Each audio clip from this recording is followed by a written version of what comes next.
In a dystopian future, a vertical prison known as the Pit houses inmates in a tower-like structure with 333 levels, each containing 2 prisoners.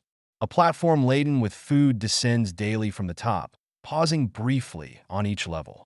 Prisoners on higher levels have first access to the feast, while those below receive progressively less, often leading to starvation. Every month, inmates are randomly reassigned to different levels, introducing an element of unpredictability to their survival. Perempuán, a woman seeking atonement for a past tragedy, voluntarily enters the pit. She is paired with Zamayadan, a large, imposing man with a complex history. Upon arrival, they are introduced to the prison's self-imposed system designed to ensure fair food distribution. Inmates are instructed to consume only their chosen dish, a rule enforced by a faction known as the Loyalists. Those who defy this system, dubbed barbarians, face severe punishment.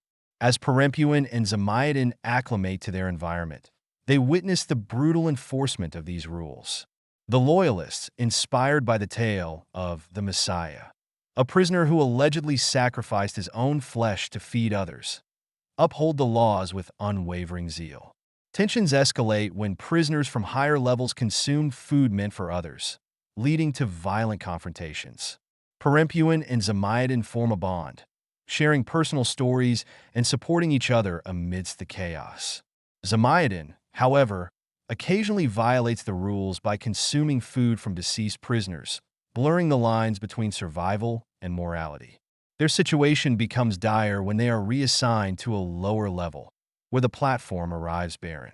Facing starvation, Zamayadan, already weakened, makes a harrowing decision to sacrifice himself to protect Perempuán from punishment. He sets himself ablaze and leaps into the central abyss, leaving Perempuán to grapple with the loss and the harsh realities of the pit. In the subsequent month, Perempuán awakens on level 51 alongside a new cellmate, Sahabat, who is missing an arm. Sahabat shares her traumatic experiences, including encounters with Dajan Bobby, a ruthless enforcer of the prison's laws.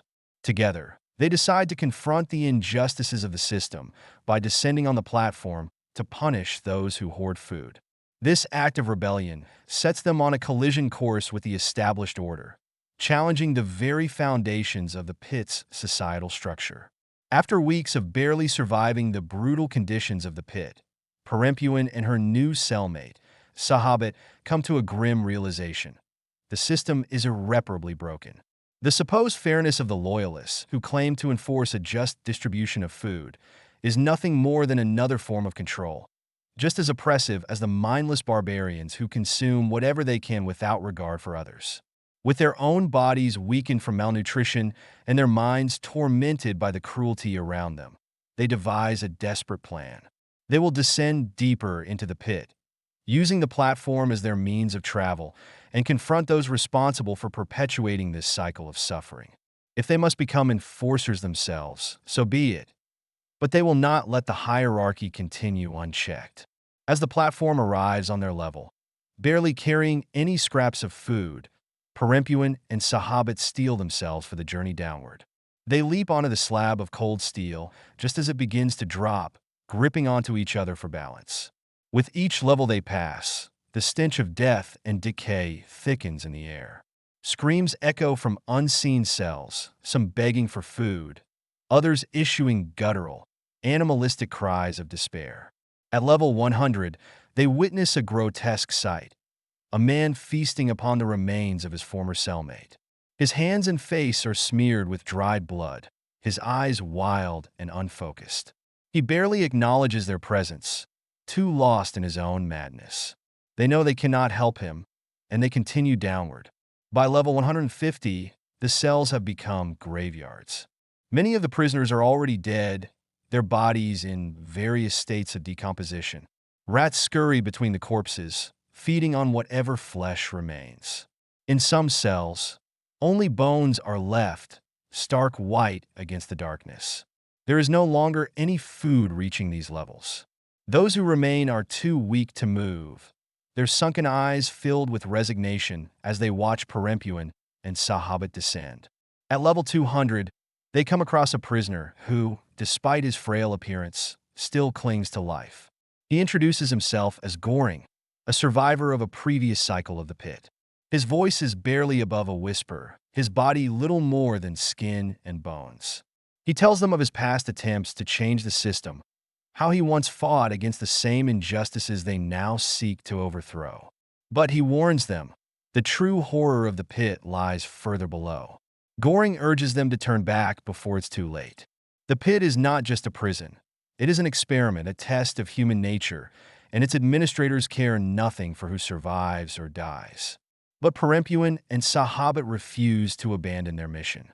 They continue downward, leaving Goring behind in the darkness. By level 250, Sahabat begins to lose strength. The starvation and exhaustion are taking their toll, and the descent is becoming unbearable. At this level, the air itself feels different, thicker, almost suffocating. The walls seem to pulse, as if the prison itself is alive, watching them. At level 300, they encounter something even more horrifying than the starvation and the madness above. A group of prisoners, or what remains of them, crawls across the floor in a pitiful display of inhumanity. Their bodies are emaciated, their limbs broken and twisted, their skin marked with deep cuts and bruises. They have long since lost the ability to speak, reduced to primal creatures who do nothing but writhe in agony. Among them, Sahabat collapses. Her body can no longer take the strain. Perempuán tries to lift her, tries to carry her onto the platform as it descends further, but it is no use. Sahabat, knowing that she cannot continue, urges Perempuán to leave her behind. Tears stream down Perempuán's face, but she knows there is no other choice.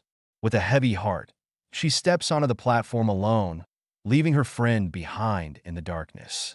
As the platform plunges into the unknown depths below, Perempuán braces herself for whatever awaits her at the bottom of the pit. She does not know if she will find the answer she seeks. She does not know if she will survive.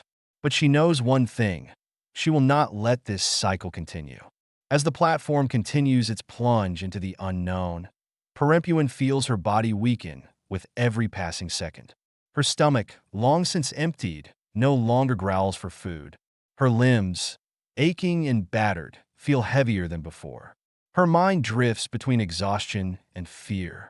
Every part of her tells her that there is nothing left at the bottom, that she will find only death. Yet she clings to the possibility that this descent means something. The pit has already stripped her of everything: her past, her beliefs, her body, and even the people she trusted.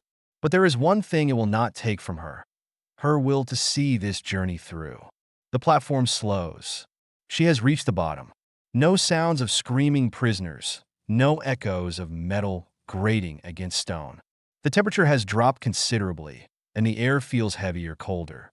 The floor is made of the same lifeless concrete, cracked and worn by time. And then, in the center of the room, she sees it. A child, sitting alone, curled into a tight ball. The child looks no older than 6 or 7 years old. Their frame small and frail, their hair messy, their skin pale from the endless absence of sunlight. Their clothes are torn, but their eyes are unervingly calm. Perempuán freezes. For a long moment, neither of them moves. Then she steps forward, slowly, cautiously. There is no food here. No bones, no blood, no signs of survival. And yet the child is alive. A terrifying realization settles deep in her chest. How has this child survived? Does the administration know? Perempuán lowers herself to the child's level, her breathing shallow. The child watches her, unmoving. Their eyes, ***, too empty, too knowing for someone so young, ***, lock onto hers. A shiver runs through her. The child is the message. Her entire journey through the pit, the betrayals, the violence, the starvation, all of it leads to this moment. All this time, the prisoners above fought over food, killed for scraps, lost their humanity over mere survival. But down here, at the lowest point, the ultimate revelation sits before her. This was never about food. This was never about fairness. The pit was never meant to be escaped. It was an experiment, a test to see if humanity could break free from its nature. And in all the chaos above, no one noticed what lay beneath them. The prisoners had always believed that the system was flawed, but the system worked exactly as intended. Perempuán exhales shakily. She cannot leave the child here.